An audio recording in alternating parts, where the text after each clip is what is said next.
Pense em dois colegas de trabalho. Entraram na mesma empresa no mesmo ano, no mesmo cargo, com o mesmo salário.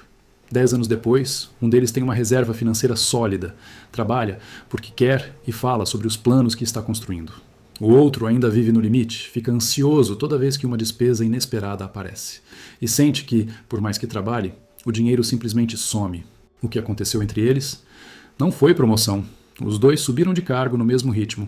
Não foi herança, não foi sorte, não foi segundo emprego. A diferença não está em quanto cada um ganhou ao longo desses 10 anos, está em algo que ninguém ensina na escola, que nenhum chefe vai te contar, e que a maioria das pessoas só descobre tarde demais. Está na relação que cada um construiu com as próprias coisas. Hoje, você vai conhecer as 10 regras que separam esses dois perfis. Não são regras sobre investimentos sofisticados ou planilhas complexas. São regras de comportamento. E fique até a regra 7, porque ela muda completamente a forma como você enxerga o que significa ser rico. A primeira regra é que toda compra tem 2 preços, mas você só está vendo o primeiro. Quando você compra algo, vê o preço na etiqueta. Esse é o primeiro preço, mas existe um segundo preço que não aparece em lugar nenhum, e ele costuma ser maior. O segundo preço é tudo que você vai gastar para manter aquilo depois. O espaço que o objeto ocupa tem um custo real. A energia mental que você gasta organizando, limpando e se preocupando com aquilo também tem um custo. A manutenção, o seguro, a eventual substituição de peças. Tudo isso compõe o segundo preço. Pense em uma esteira ergométrica. O preço de compra é o que você pagou. O segundo preço é o metro quadrado do seu apartamento que ela ocupa todos os dias. A culpa que você sente toda vez que passa por ela sem usar. E o esforço de tentar vender ou descartar algo pesado e volumoso. Antes de qualquer compra, a pergunta não é só quanto custa? É quanto isso vai me custar para ter? A próxima regra é calcule o custo por uso antes de abrir a carteira. Essa é a ferramenta mais simples e mais honesta que existe para avaliar uma compra. Pegue o valor do item e divida pelo número de vezes que você vai usá-lo de verdade, de forma realista. Uma panela de R$ 400 usada todo dia por 5 anos custa menos de 50 centavos por uso. É um gasto inteligente. Uma fritadeira elétrica de R$ 300 usada 4 vezes por ano custa R$ 75 por uso. É um gasto ruim disfarçado de praticidade. Essa lógica destrói a maioria das compras por impulso na hora em que você aplica e revela algo que parece contraditório. Às vezes, o produto mais caro é o mais barato. Um tênis de R$ 600 usado diariamente por 3 anos custa menos por uso do que um de 150 que estraga em 6 meses. Qualidade não é sobre status, é sobre matemática. A terceira regra diz para você criar obstáculos para gastar e facilitar para guardar. Seres humanos seguem o caminho mais fácil, sempre. Isso não é fraqueza, é biologia. Se gastar é fácil e guardar é difícil, você vai gastar. Se guardar é automático e gastar exige um passo a mais, você vai guardar. A pergunta não é como ter mais força de vontade. É como montar um sistema onde a decisão certa é a mais fácil. Na prática, retire o número do seu cartão salvo nos sites de compra. Desinstale aplicativos de loja do celular, cancele os e-mails promocionais. Do outro lado, automatize uma transferência para a sua reserva no dia em que o salário cai, antes de qualquer outro gasto. Trate esse valor como uma conta fixa, não como sobra. A força de vontade é um recurso que se esgota ao longo do dia. O sistema é permanente. Confie no sistema, não em si mesmo. A regra de número 4 é: a bagunça da sua casa está afetando o saldo da sua conta. Isso parece exagerado até você parar para pensar. Pesquisas mostram que ambientes com excesso de objetos elevam os níveis de cortisol, o hormônio do estresse. Estresse crônico prejudica a capacidade de tomar boas decisões. E decisões ruins com dinheiro, como compras impulsivas para aliviar a ansiedade, custam caro. O ciclo é silencioso. Você tem muitas coisas, o ambiente te estressa, o estresse te faz comprar mais para se sentir melhor, você tem mais coisas ainda. Cada objeto que você possui ocupa um pedaço da sua atenção. Precisa ser limpo, organizado, lembrado, mantido. Quando você reduz o volume de coisas ao seu redor, libera espaço mental que hoje está sendo consumido sem você perceber.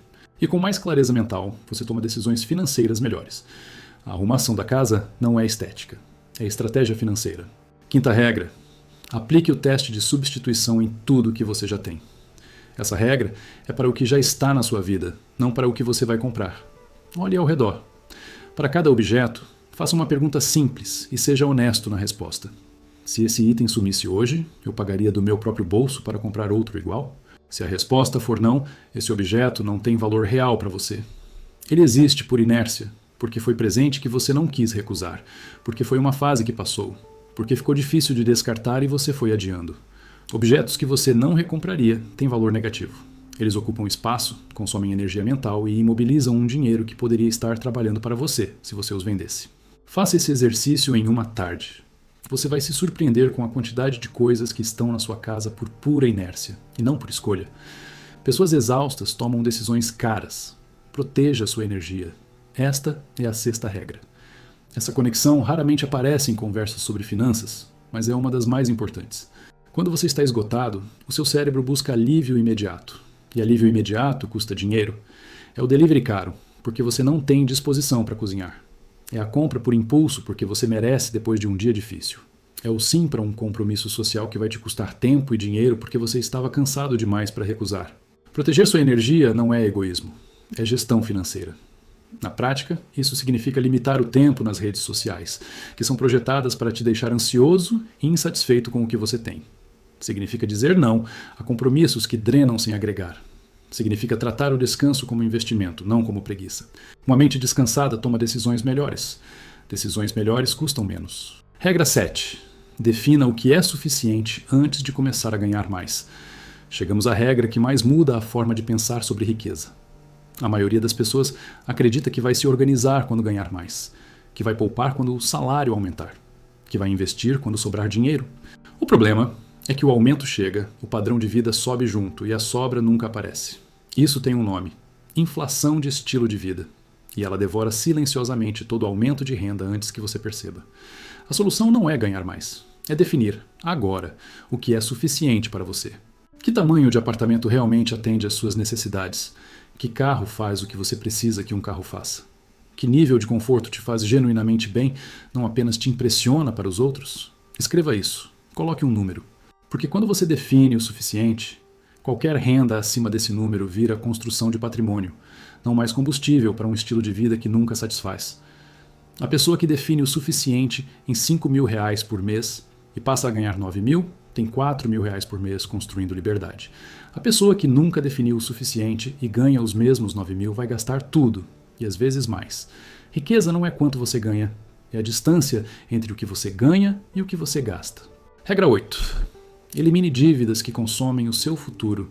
Existem dívidas que constroem algo e dívidas que apenas destroem. A distinção é simples. A dívida financia algo que vai te gerar retorno ou financia um momento de consumo que já passou? Financiamento de um curso que vai aumentar sua renda pode fazer sentido.